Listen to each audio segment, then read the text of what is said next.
On a vu dans la paracha une mitzvah qui s'appelle mitzvat Hakel. C'est quoi la mitzvat Hakel?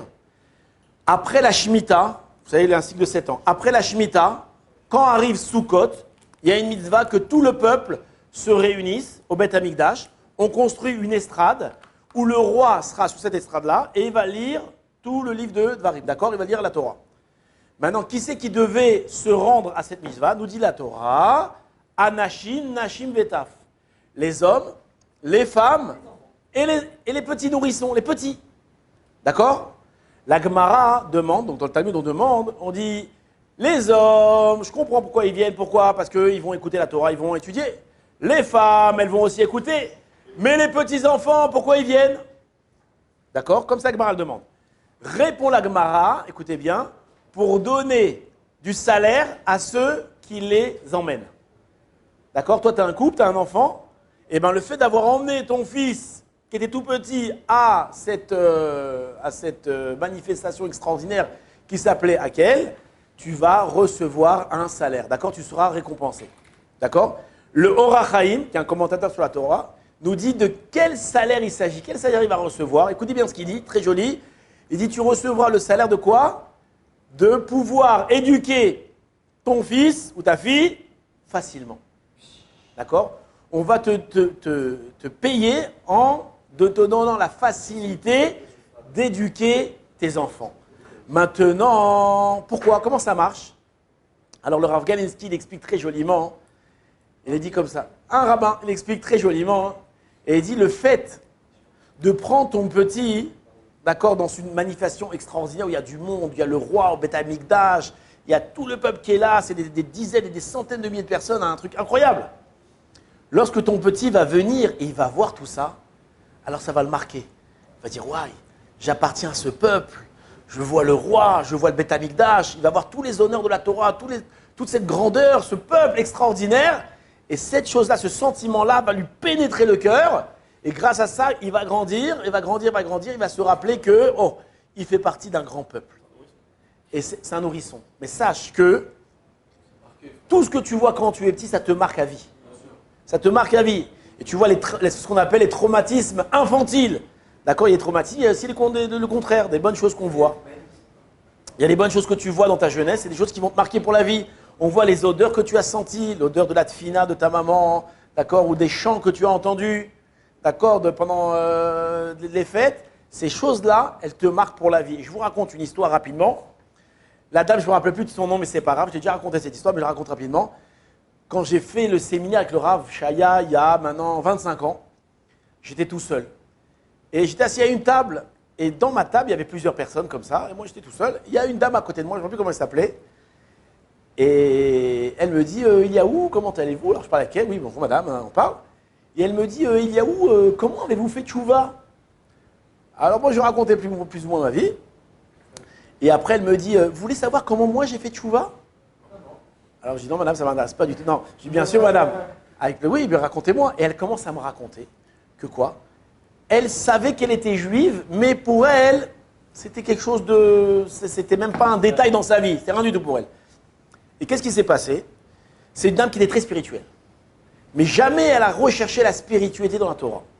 Et un jour, elle a vu une annonce où elle a vu qu'on organisait des séminaires de jeunes. Pas des jeunes, vous les jeunes, jeûnés. Et donc avec un monsieur qui avait une certaine secte, tout ça, donc elle est partie, elle s'est rendue dans cet endroit-là. Pas dire trop de détails parce que, bon. Et donc le principe est simple, madame, vous allez vous enfermer dans une pièce, vous allez jeûner et vous allez méditer. Des séminaires de méditation. Transcendantal, ouais.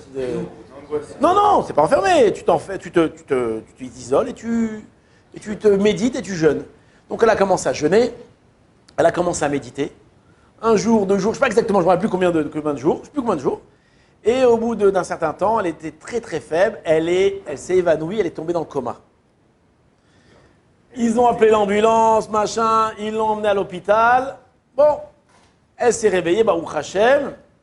Elle a parlé avec le gourou, elle s'est disputée avec lui. Et elle raconte que, bon, elle a quitté ça. Maintenant, elle raconte que, en se réveillant, ou dans son coma, il y a une... Non, elle n'est pas montée. il y a une certaine chose qui est venue dans son esprit. Quoi? Un air de musique. Un air de musique. Et donc elle demandait aux gens, mais vous connaissez cet air de musique? Et elle le chantait. Vous savez c'est quoi l'air de musique?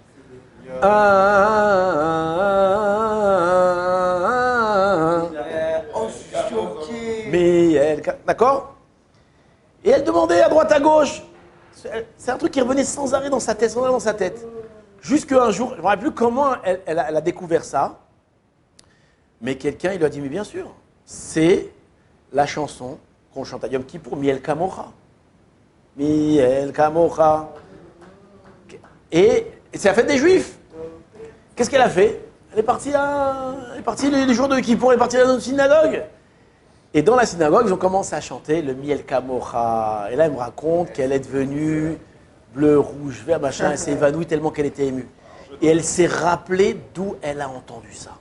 Que quand elle était petite fille, mais petite fille petite, hein, genre 1 an, 2 ans, 3 ans, toute petite fille, elle se rappelle que son père l'avait emmenée à la synagogue et elle avait entendu la chanson.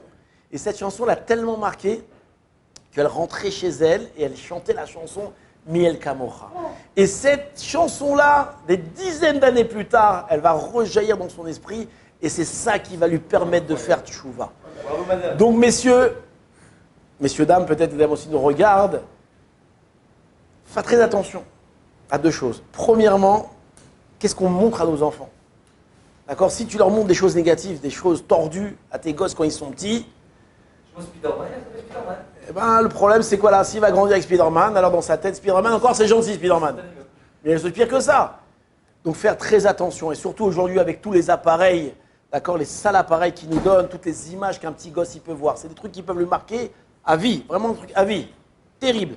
Mais regardez le contraire, de donner à ces enfants-là des bons souvenirs, d'accord, des chansons, d'accord, le fait de chanter à Shabbat, combien c'est important, d'accord, de lui réveiller son cœur, les goûts du Shabbat, d'accord, les gens qui ont fait tchouva rien qu'à l'odeur du chamin. Il y a une histoire comme ça, qui a un bonhomme, un Américain, qui n'était pas religieux, qui se baladait dans Mea Sharim, en touriste. Il a senti une odeur. Il a dit, d'où ça vient? C'est quoi ça? C'est quoi ça? Il a suivi l'odeur. Il est rentré dans un immeuble à Mea Sharim. Il sent, il dit, ça vient de là, il tape à la porte. Il y a une dame qui lui, une maman, il dit chez maman. Elle le voit comme ça. Il lui dit, c'est quoi l'odeur? C'est quoi ça? Elle le fait rentrer, elle le fait regarder ça. Et elle ouvre le casserole, il sent ça, presque il s'évanouit. Il se rappelle que c'était l'odeur du tchoult que sa mère, elle faisait à l'époque. Le type, il a fait tchouva de ça. Donc combien des choses comme ça, combien les émotions, ça peut nous marquer. Et donc c'est ce que à l'époque le consistoire de Paris avait demandé aux gens.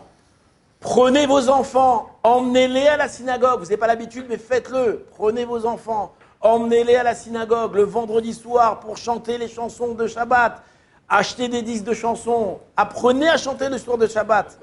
D'accord, etc., etc. Ça va rentrer dans le cœur des enfants des sentiments d'amour pour Hachem, des sentiments d'amour pour les fêtes. Et Bezrat Hachem, ces choses-là vont l'accompagner, ils vont les accompagner toute leur vie. Et même, Chas Shalom, s'ils sortent du chemin, et on ne le souhaite à personne, avant malgré tout, ils auront quelque chose dans leur cœur. Bezrat Hachem, donc chez Hachem, Yé Bezrat, Shabbat Shalom.